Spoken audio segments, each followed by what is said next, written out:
to this week's Hacker Hangout. We got a nice one for you guys today. So, first things first, we'll do our typical intro. As you know, for today's event, we have the Beanstalk team with us, and I'll bring them onto the stage in just a little bit. And so today is going to be fun because they've put together an awesome Spot the Bug challenge for you guys. And we'll throw that in the event channel when they as the event progresses and when we give them the stage. So hello everybody again, all to everybody that's been here in the past, everybody that has been that's new to these Hacker Hangouts, welcome. This is awesome. This is a great place for you to get started on your bug bounty journey. So let's get right to it. I think as usual, so for what we normally do, follow us on our socials. If you haven't already, I know you guys are already here on the Discord, so you probably see me tagging you guys every once in a while. So essentially, follow us on our Twitter, follow us on our Telegram announcements channel. If you need a link to that, let me know. And then also sign up for our email newsletter. So we've revamped. I think the October newsletter has gone out already. Every week you get a quick recap of bug bounties that have launched within the past week. So to get started, you guys can check out the new bug bounties channel. So we got some awesome ones that I've just released in the past week. So just the other day we had Starknet, which was $1 million bounty. We had Lido on Polkadot, which was 2 million. Lido also did a second one as well. They did Kusama, that was at $2 million. Earlier or later, the week before, we had Paribus with a $20,000 launch, DeFi Franc at $100,000, and then the one that we'll be talking with in a little bit, which was Beanstalk. They just released a $1.1 million bounty. So we got some really nice bounties, nice juicy bounties for you guys that have just released in the past week. So this past week has been, fairly eventful for you guys. Also, to hop in, as usual, I always want to bring this to you guys' attention, which is basically the bug bounty program update. So I've been posting these channels in our event channel. So this one was put together for you guys in terms of taking a look and seeing a quick summary of different changes within bug bounty programs. This could be anything from smart contracts, the addition and subtraction of them, any assets in scope, and anything else that essentially needs to be addressed or updated in these bug bounty programs. So prior to any project or prior to working on any project or scanning any code, I would recommend actually doing a Command F or a Control F in this channel and taking a look at whether or not the specific project that you're working on or planning to work on has any changes that might change your approach, that might change what you actually take a look into. So that's the other thing. There hasn't been any new articles or content. If you want to see anything specific, as usual, throw it in the event channel, and then we'll go ahead and see if we can get that up and running for you. And then also the next thing is some news that's been happening. I think the only kind of big news was Moolah Market. So I'll go ahead and throw the article in the chat. So this was basically an $8.4 million exploit. Essentially, this Moolah Market protocol is based on Cello, and there's essentially a little bit of...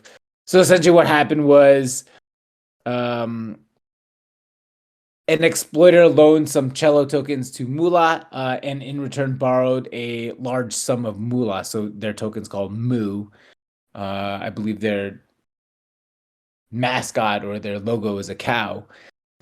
So the remaining Cello was sold for Moo to pump its price, and in turn they borrowed the Moo.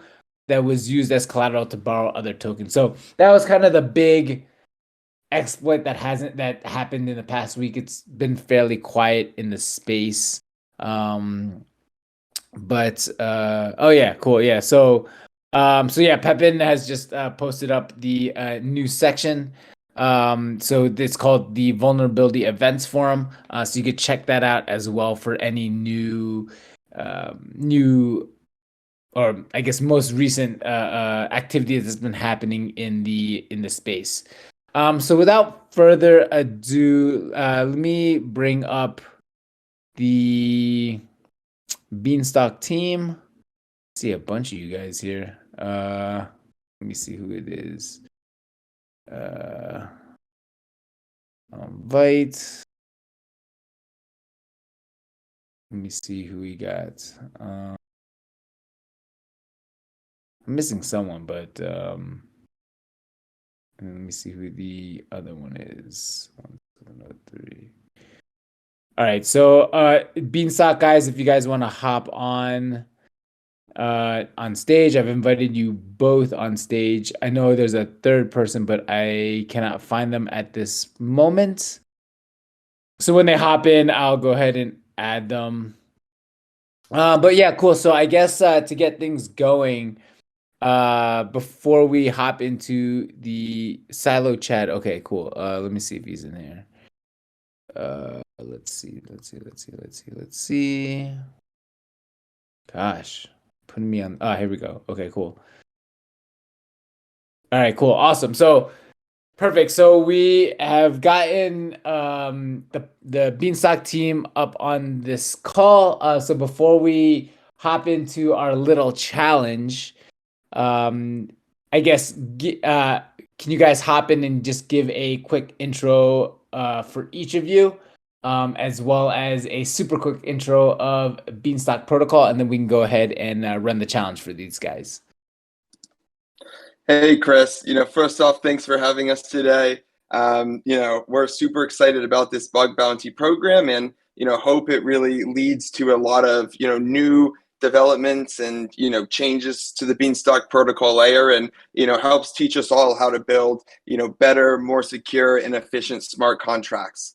We're Publius. We deployed Beanstalk a bit over a year ago to Ethereum mainnet, and have been a part of the community as a farmer ever since. Beanstalk is a permissionless fiat stablecoin protocol that's deployed on Ethereum mainnet, implemented in Solidity. It was deployed as an EIP 2535 diamond, or a multi-facet proxy. And Bean is the native stablecoin of the Beanstalk ecosystem, and Beanstalk as a protocol aims to keep the price of Bean at $1.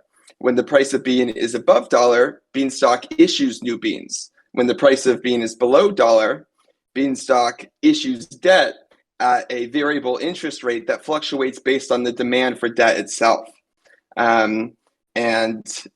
Essentially, when the price of bean is above 1, Beanstalk, mints new beans equal to the amount of beans that would need to be sold in order to return the price of a bean to its peg, and issues a portion of those beans to the silo, which is the Beanstalk's version of a staking facility. You deposit beans and liquidity tokens or other assets that are somehow deemed beneficial to Beanstalk by stockholders into the silo in exchange for the stock token, which is the governance token in Beanstalk, and seeds, which is an interest-bearing token that gives you more stock every season. So you accumulate more stock for the longer you have your assets deposited in the silo, and when you withdraw, you have to burn all the stock you've associated on top of that deposit. So maybe to jump into Beanstalk a little bit at its smart contract level. So we talked a little bit earlier, or we mentioned that Beanstalk is a EIP 2535 diamond. Now, it might be helpful to talk a little bit about what that means. So smart contracts on Ethereum are immutable. When you deploy code to a specific contract, you cannot change the code stored at that contract. Each contract can have state variables, which are mutable, but you can't change the code. So very quickly, we run into a problem when we want to deploy upgradable or modifiable software on the Ethereum blockchain. And this is where the concept of a proxy was initially created, where you can deploy a separate contract that's a proxy contract. This proxy contract just stores some kind of reference to some implementation contracts and accesses that implementation contracts through delegate calls. A delegate call is a type of call that you can perform within Solidity that borrows the set of instructions or function from another contract and applies it to its own state. So when you call a proxy contract, you're calling the function that is actually implemented and stored in the implementation contract stored in the proxy, but you're calling the proxy contract. And the proxy contract performs a delegate call on the implementation address to borrow that functionality and update its state. So now we can deploy a proxy contract and change the implementation address stored within the proxy to change the functionality that the contract can use. And this is how we have an upgradable contract. Now, there's one there's a limitation with the size of contracts in Ethereum, and that is that smart contracts cannot be larger than about 24 kilobytes. Everyone who's tried to make, a somewhat large protocol at some point, runs into this issue. And as a developer, the first time you run into it, you're like, are you serious? Like, come on. And you start to realize that, a lot of smart contract development and design is actually, kind of based around this 24 kilobyte limit. What's really cool about the Diamond standard is it allows you to build protocols that are larger than that limit by allowing the proxy address to have multiple implementation addresses. Whereas in a traditional proxy, you only have one implementation address, and when you upgrade the proxy, you change that implementation address. And at Diamond, you have a mapping of function selectors to implementation address. So in the registry, you can say, let's add this function, and when we have a delegate call, or when we perform a delegate call on this function, let's call it to this address. So now Beanstalk or a Diamond can have numerous different implementation addresses. And in the case of Beanstalk right now, I think we have something like 16 to 18 different contracts.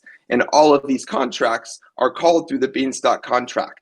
So it's awesome because we can have 16 facets, is what they're called, these implementation addresses in a Beanstalk, and each of them can have up to 24 kilobytes, and the Beanstalk protocol can have access to 16 times 24 kilobytes of functionality, or n times 24 kilobytes, because we can have as many facets as we want, which allows Beanstalk, which is a very hefty protocol, to kind of behave as one large contract on the blockchain. Which has massive benefits in terms of usability. All of contract calls are routed to Beanstalk. You want to see every call to Beanstalk, just go to the Etherscan page for the Beanstalk protocol, and you can see all of them right there.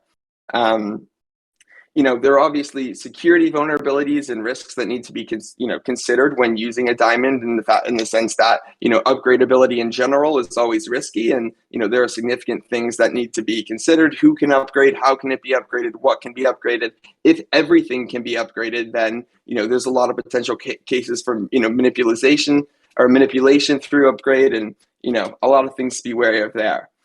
So now that we've talked about what a Diamond is, let's maybe jump into Beanstalk a bit. So Beanstalk has several different modules. First off, we have the sun. The sun is how Beanstalk keeps track of time. Every hour, at the top of the hour, someone is incentivized through Bean Mints to call the sunrise function. The sunrise function does several things. It first calls the oracle, which is currently a time-weighted average oracle on the Bean 3 curve pool. We snapshot the oracle, and we say, what was the time-weighted average oracle balances over the course of the last season? And it determines how many beans need to be sold at this time-weighted average levels to return the price of the bean to 1. And then, if that number is greater than 1, it mints beans to the silo, the field, and the barn. We'll talk about how the barn fits in a bit. And then it changes the interest rate. The interest rate is the temperature in Beanstalk, and dependent on the demand to, for the debt that we talked about earlier, the interest rate goes up and down. So the sunrise is this function that is called once an hour and basically steps Beanstalk from one season, which again is an hour, into the next one. Next, we have the field. The field is where farmers can buy debt and redeem debt. Debt is a token that's called pods. And pods is a non-standardized token that represents debt in Beanstalk. These pods are created in a line. So when basically you burn beans in exchange for pods at the current temperature, which again is the interest rate, and you get some amount of pods. And now these pods go in the back of the pod line. When Beanstalk pays out pods, the pods at the front of the pod line become harvestable. So let's say the pod line is 1,000 pods long, and we pay out 100 beans. Now the first 100 pods in line are harvestable.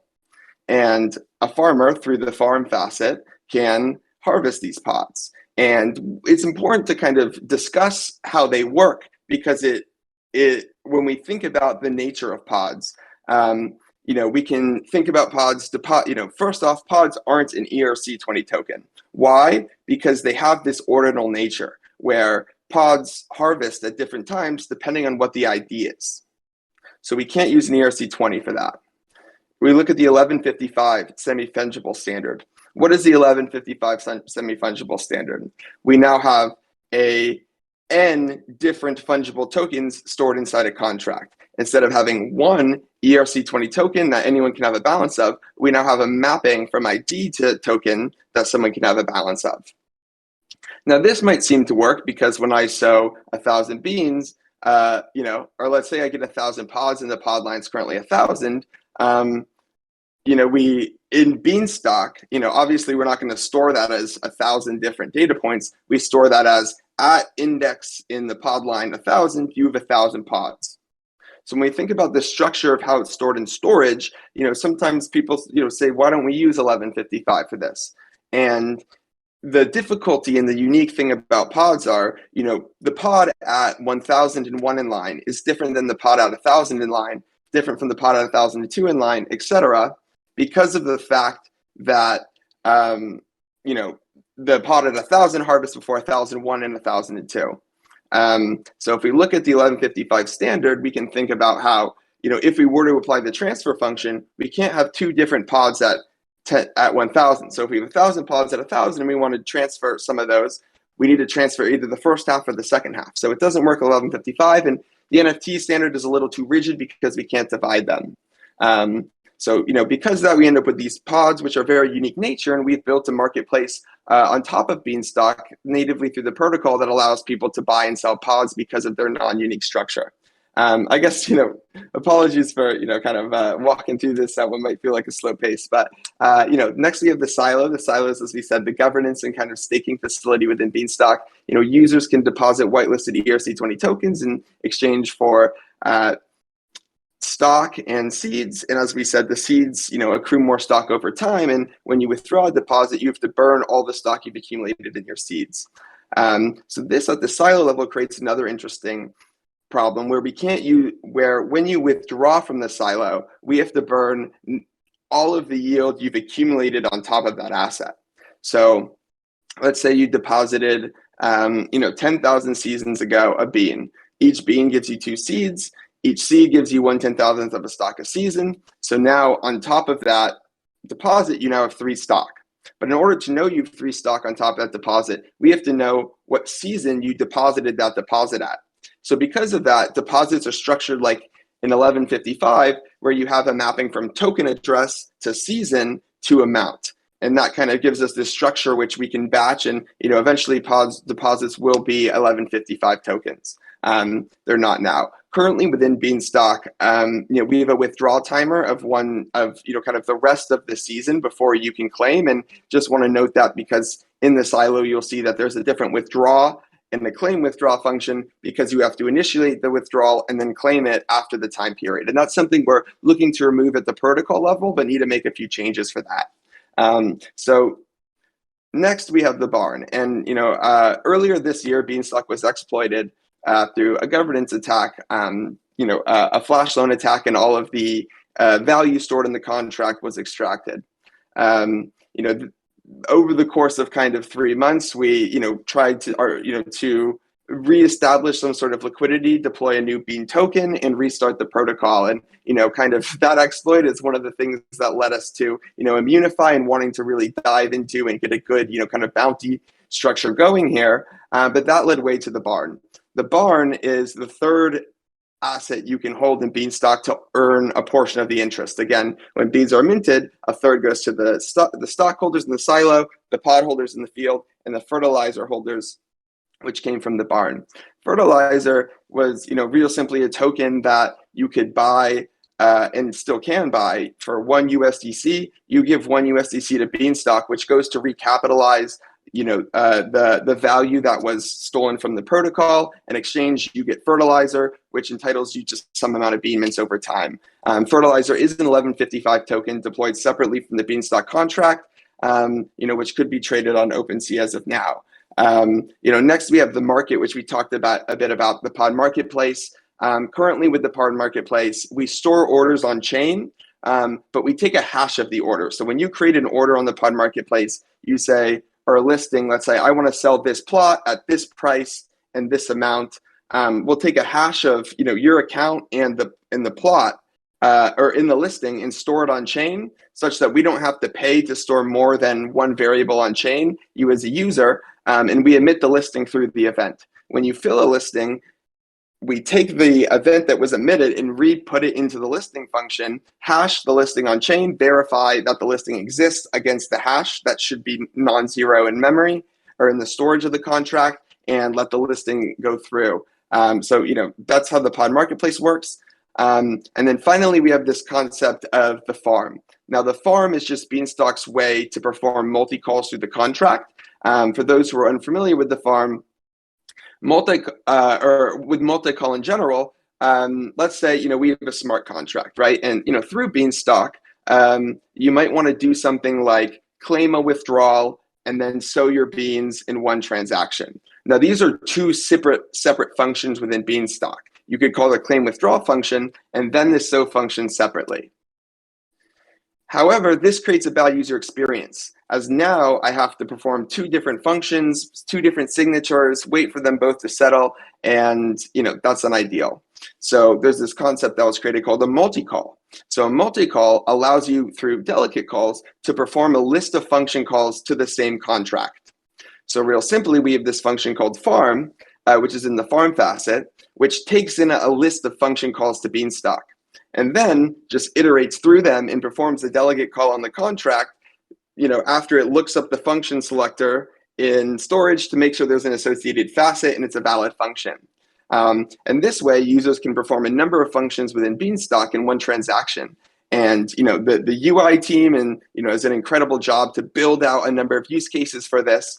And one thing I guess that's a part of the farm is the depot, and the depot kind of is how we are working on allowing Beanstalk to call other contracts through farm functions. So currently we have a facet called the Curve pipeline, which basically wraps Curve, the ability to exchange on Curve, add liquidity, remove liquidity on Curve, and real simply just exposes the function within Beanstalk that allows you to perform those actions on any Curve pool.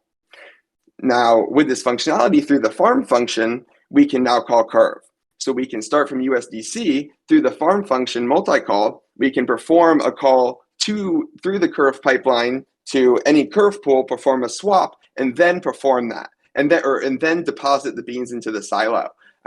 So this notion of the farm is what gives us good composability at the protocol level. And the goal is essentially to allow a user to go from any single position within DeFi to any single position. So through future upgrades we have for the depot, the goal is, say you have a USDC wrapped in Aave. You can take that AUSDC through the depot. You can unwrap it on Aave, take that USDC, then you can exchange that USDC on Curve for beans, and then you can deposit those beans. Or say you have some staked ohm, you can unstake your ohm, you can swap that for beans, you can even swap that for USDC and leave it as USDC through Beanstalk if you want. But the goal is to allow any transaction or any state in DeFi to go from any state to any other state, so you should never have to do more than one transaction. So, I appreciate you guys listening. Hope that wasn't too much info for an intro, but I'll pass it over to Publius or SiloChat if you guys have anything you want to add.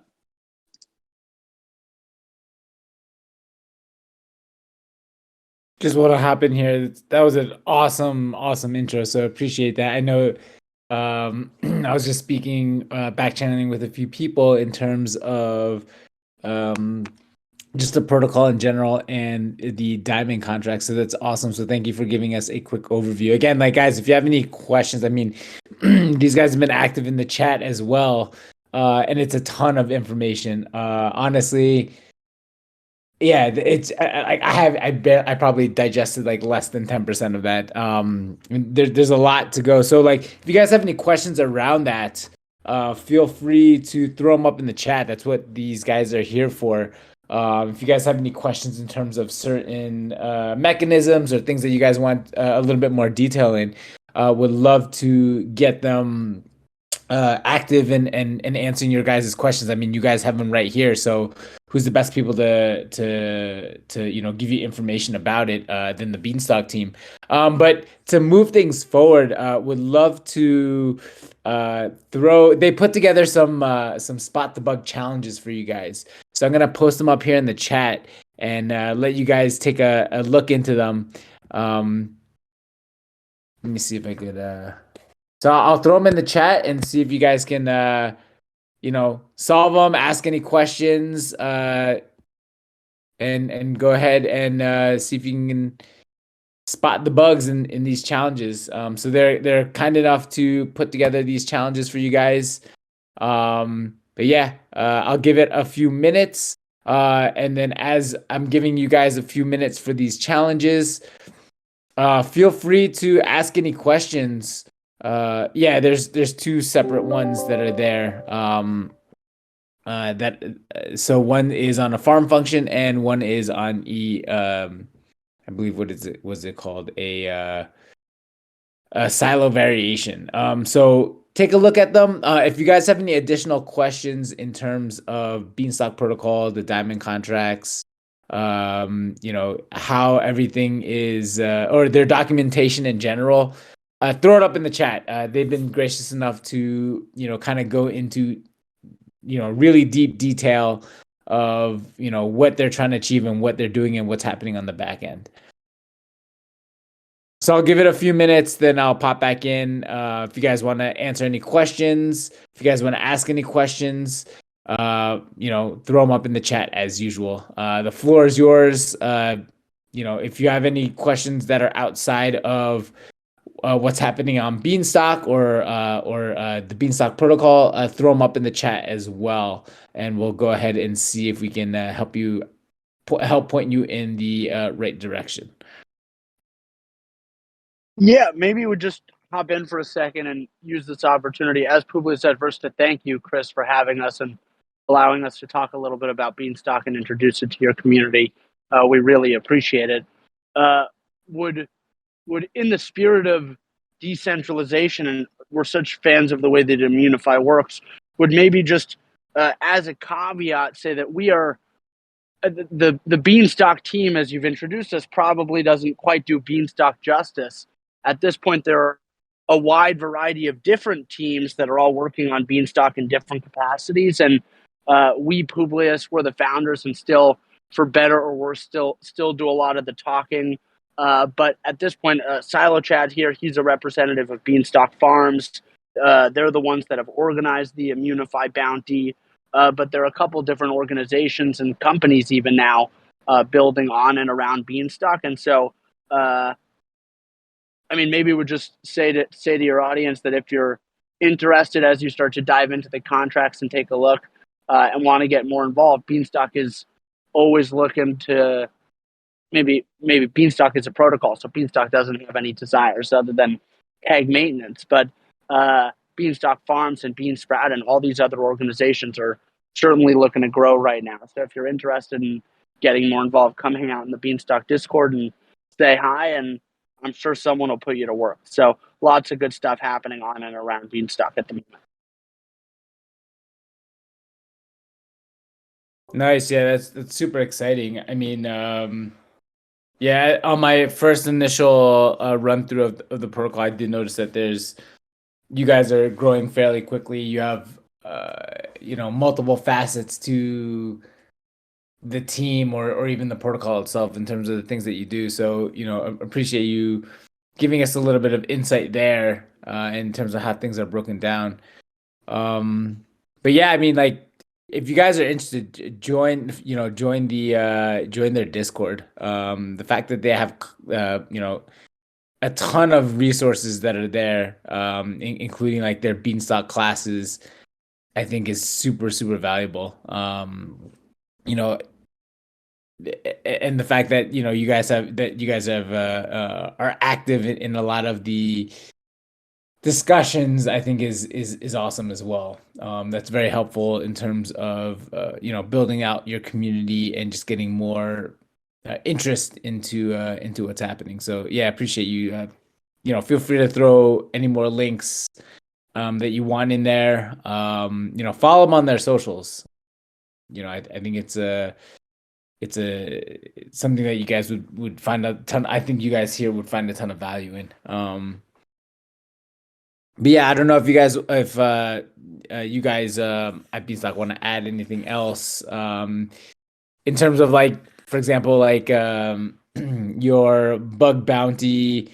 If there's anything specific that you guys want to highlight, feel free to chime in. Usually these calls are really for the white hats, so any additional information or quote unquote alpha that you can give to these guys is going to be super, super helpful.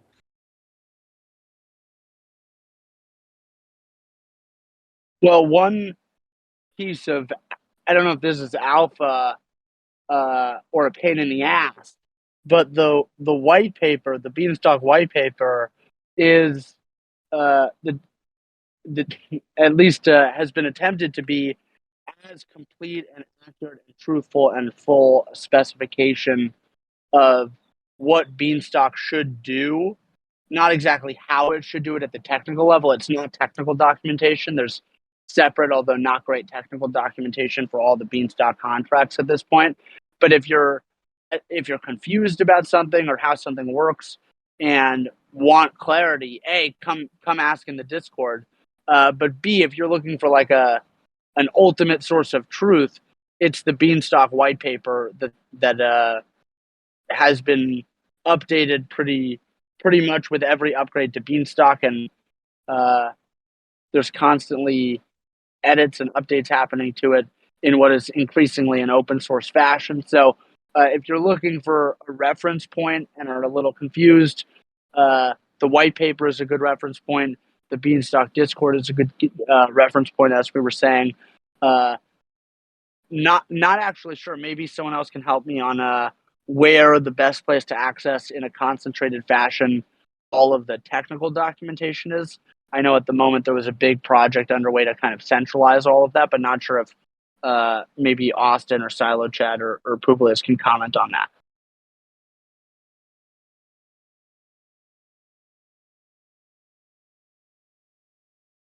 No, yeah. I mean, like, yeah, feel free, you guys, to chime in. Also, we had a question from Mohammed, so I'll tag you guys in this. So he was referencing a recent report where a critical was found.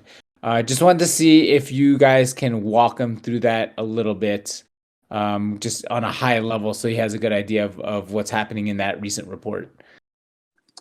So this is actually related to one of the code challenges. I don't know if we want to get into that now or wait a bit. Up to you. I think we can get into it I think we can get into it and just kind of get into the weeds Awesome. and things. So Fantastic. So this is related to the second code challenge here. Whereas if we look at this receive token function, or I guess normally within ERC20 token transfer, if we don't have enough tokens, the function reverts and the transaction fails. So here we have a receive token function where it transfers up to the amount that the sender wants to use and not all. You can see here that this function receive token returns the received amount, which might be less than amount, but the deposit function does not use the amount returned by received token when it deposits. So let's say I only have 50 beans, but we go to deposit 100 beans. Here, this function would deposit 100 beans, but then received token would only transfer me 50. So what we would need to do is move received token above deposit and set amount equal to the return value of received token, and probably make this function non-reentrant because we're performing an ERC20 token transfer before we're updating, some storage variables, meaning, the deposit. So I guess just to talk about this in the scope of Beanstalk and why we have this functionality, as it is something that is proven to be lead to issues, kind of the fact that we have to use the return value from this received token. So as we discussed earlier within Beanstalk, we have this farm function. Now, we have this farm function that allows us to, perform multiple actions in a row. But how do we allow these actions to pass tokens from each other? So let's say, I transfer tokens to Beanstalk. I transfer USDC to Beanstalk. Beanstalk swaps that USDC to Beans, and then we want to deposit it. So how can we deposit it without having to transfer the tokens back to my wallet and back to Beanstalk? So Beanstalk uses these internal balances, where each farmer has an internal balance of every token. And real simply, all that means is Beanstalk says you have 100 USDC, and the USDC is stored in Beanstalk. It's just a wrapper in Beanstalk's accounting book on the tokens. So every function within Beanstalk that uses tokens, you'll see has this to and from mode. And the to and from mode specifies where each function should use tokens from and where each function should send tokens. The two options are the circulating balance, I'm holding ERC20 tokens in my wallet, and Beanstalk's internal farm balance. So when I'm sending an output of a transaction, like we swap USDC for beans, I can specify, do I want to send it to my internal farm balance or my external circulating balance? Now, there's an additional property we need to account for in terms of swaps, and that's slippage. So let's say there's a Bean ETH pool or a Bean USDC pool, and currently if I put 100 USDC in, I'd get 100 beans. Generally with DEXs, we include a slippage parameter to allow, in case the price moves a little bit between the time when we submit a transaction to when it settles on chain. So let's say I put my slippage to be 99 beans. So I swap 100 USDC for 99 for desired 100 beans with a minimum of 99. So the question becomes now, in this deposit function, what do I set the amount to be? Given that the amount out I'm going to get from the swap is not determined. It's somewhere between 99 or above. So what we can do is we can put that deposit amount as something like 100, and we have a from mode where you transfer up to the amount, but if you transfer not the entire amount, it doesn't fail. So I guess, going back to the point of we have these transactions, we have these from modes and these to modes. The from modes can come from your internal, your external, or a mix of both. I can, use all my, pull from my internal and then my external. Or we have this fourth mode, which is called internal tolerant, which allows you to basically say, use up to this amount, and if I only have less, we'll just perform the transaction with less. If you use the normal internal mode, if you don't have enough, it'll fail, but the internal tolerant mode allows it to not fail if you don't have enough. So in the case of the farm function where we have a swap and a deposit, we can use the internal tolerant mode on the deposit such that no matter how many beans we receive from the swap, all of them will be deposited and we aren't left with some dust in our wallet. And that's kind of what led to this problem was in the chop function, we weren't taking the return value from the the received token function. Or I guess in this case, it's the burn token function, which is a variation of the received token function. We weren't taking that return value and treating it as amount.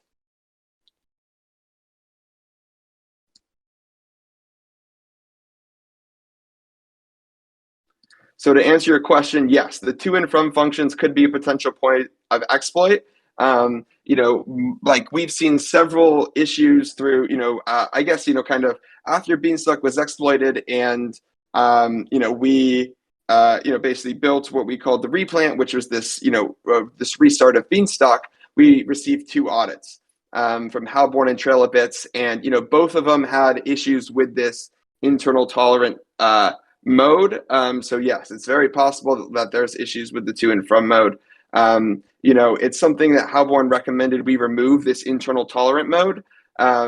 And we're looking to, in a future update, create a way to inject return data from different functions into other functions, such that we don't have to allow this internal tolerant mode, but instead can just directly use return values.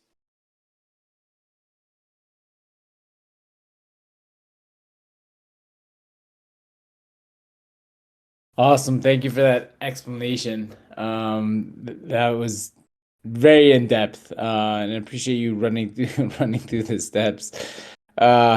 Sorry, when these guys got me laughing a little bit. But yeah, I mean, you guys, if you have any more questions, I mean, this is much deeper than I thought we were going to get into. But it's awesome. It's awesome about what some of these guys are talking about and how these are.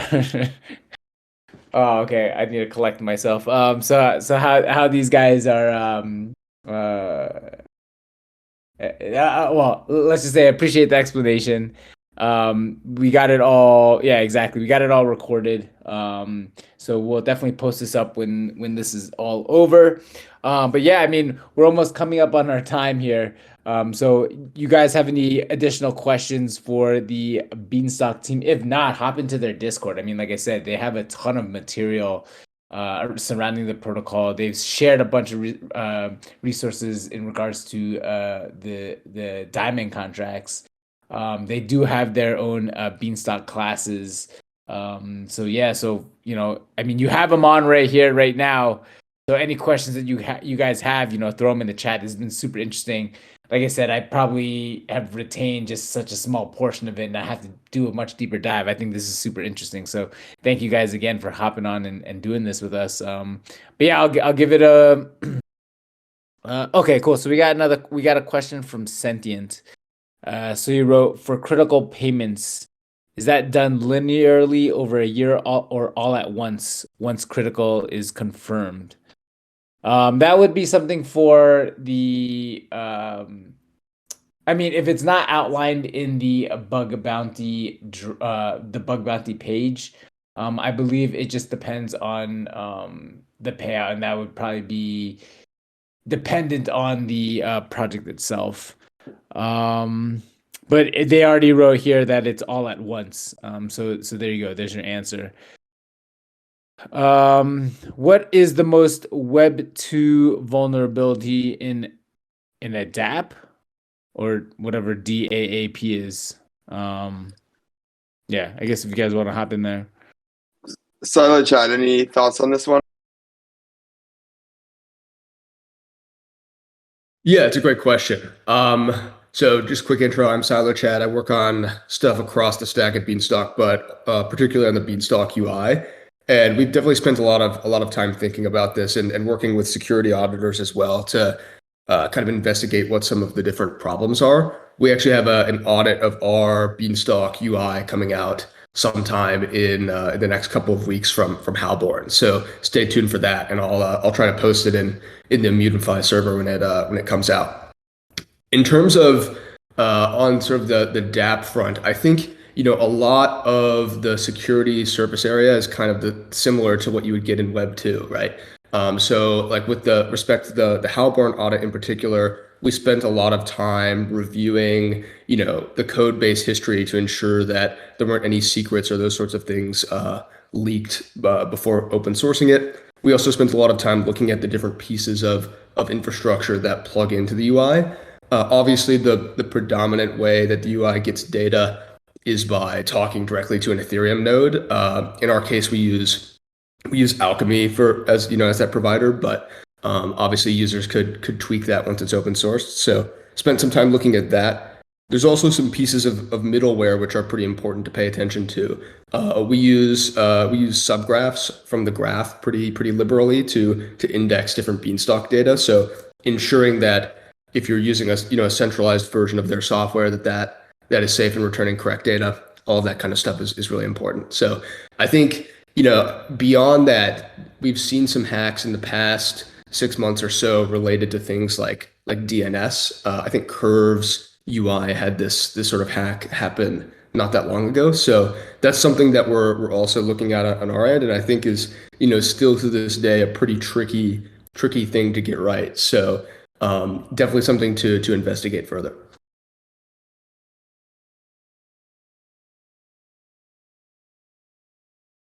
Awesome. Yeah, thanks for answering that question.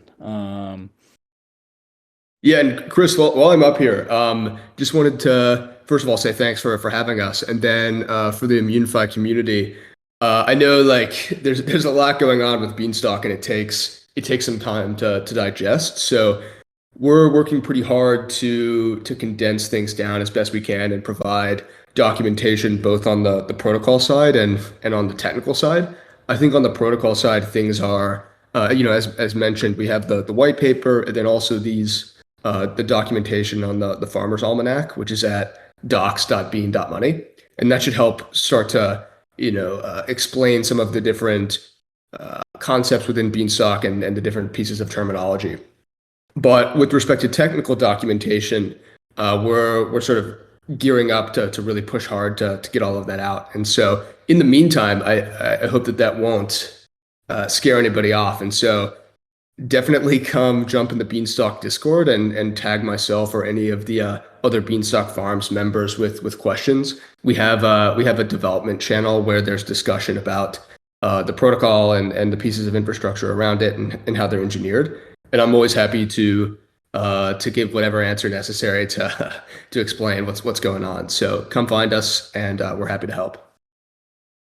No, that's awesome. I mean, there definitely is a lot. Like I'll admit, while you guys were speaking, I was actually doing a lot of reading on the side, trying to catch myself up and try to see if I can get involved in the conversation. I mean, there's so much that's going on, so many things, so many resources, so many things to break apart. So like, I haven't even touched even the stuff that's been mentioned on the call and stuff that's been discussed here is probably just barely the tip of the iceberg here. So, appreciate you guys like opening up your doors and, providing all the resources and opening up discussions and participating in discussions that help these guys out. I guess a general question here for you guys from Ignacio was, he wants to know what you guys think is more secure by default, Rust or Solidity. At least on this end, don't personally feel qualified to answer that question. Unfortunately, just don't know enough about Rust. Got you. There you go. So there's your quick answer, Ignacio. So yeah, I mean, I'll give it last call for questions, guys. Again, like you have the Beanstalk team up here. So any last call for questions, anything that you guys want to ask. Again, they've been awesome enough to provide a Spot the Bug challenge. Pepin will post it in the Spot the Bug challenge channel shortly. But yeah, I mean, these guys have graciously hopped in, answered your questions, giving you guys a little bit of insight into the protocol, how it pretty much works. Again, like I said, much deeper than some of the other ones that we've gotten on the channel. We've gotten on these hacker hangouts. So first off, like before we close it out, give these guys a big thank you. Give the Beanstalk team a huge thank you. I know there's a few guys that have been active in the chat. They've been awesome to come on here, and give you guys a nice little challenge, and then also answer a bunch of your questions, and giving us a quick intro, honestly, for example, about like the diamond contracts and the different EIPs that are involved. There's a few things that I didn't even know I personally didn't even know that even existed until you guys actually mentioned it. So thank you guys so much. So I guess before totally. I'll let you guys get like any last words you guys want to get in there before I close this out. Yeah, thanks again, Chris, and thank you for everyone who's been active in the event channel. You guys finding bugs for us is mutually beneficial. So, as always, please don't hesitate to reach out in our Discord and the development channel there. If you have more questions about how things work as you're finding, bugs and doing some hacking, please don't hesitate to reach out. We want to be here to help you as, once again, if you guys find the bugs, that's much better than, someone else finding it. Thank you guys.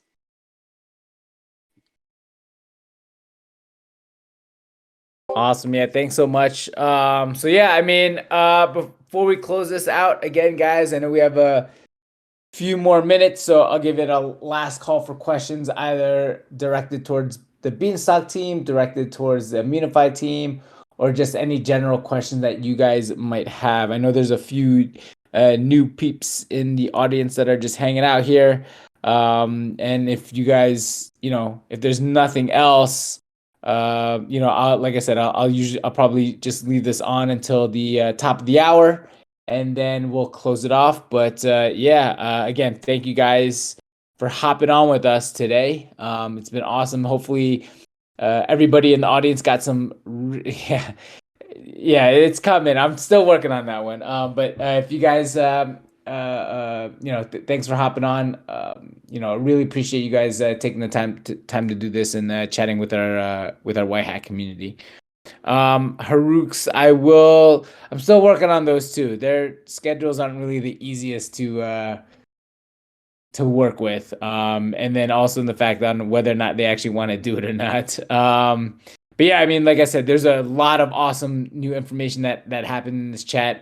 Pepin will post the recording once that's edited and live. But yeah, I mean, like, there's a lot to build on here. So feel free to get involved with the Beanstalk team. Hop in their Discord. Follow them on their socials. Their Twitter was posted earlier. But yeah, just hop in there. Get involved. I mean, like, what's more enticing than a $1.1 million critical bounty that's up for grabs? It's not like the biggest one we have, but it's definitely something that is a life-changing amount. So you guys in the audience, do your thing. This is an awesome opportunity for you guys. Sentience, you should just change your name in this Discord to Jack. And there you go. But yeah, Hacker Buyer. This will be uploaded as soon as as soon as Pepin gets a moment, and it gets anything that needs to be edited out will be edited out. But for the most part, everything will be posted, including this recording. The Spot the Bug Challenge channel will get the 2 challenges from the Beanstalk team. So thank you guys again. Appreciate you guys hopping on. I will leave it open for the next 4 minutes or so. If you guys have any questions, I will hop in and answer them, or direct them to whoever can answer them. Other than that, thank you guys, and we'll see you next week. Da Vinci, can white hats get Immunify swag? We're kind of working on that right now. We're having some logistics issues. So we're currently in progress. We're trying our best. I do know I owe you guys an update for the feedback forms. Hopefully I can get that sorted out for you in the next by the next Hacker Hangout or the one after that.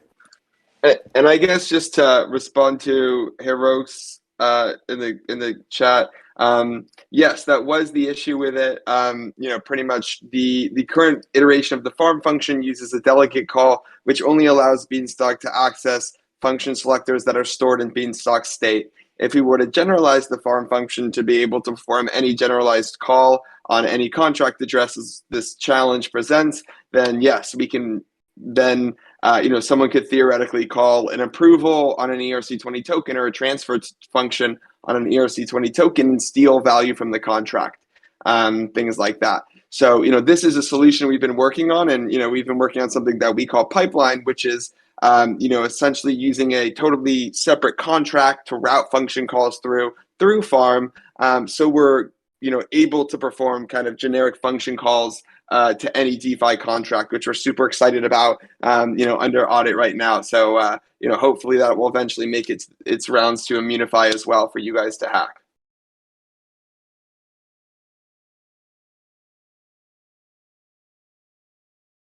Awesome. So hopefully that gives you a little bit more clarification. But yeah, cool. So I will leave this open for a little bit.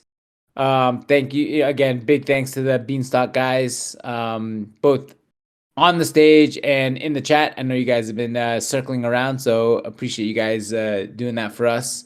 Leave it open for a little bit more. If you guys have any additional questions, I'll probably leave it on for another 2 minutes before I close this out. But thank you guys so much. And if we don't, or if I don't hop back on, I'll see you guys next week.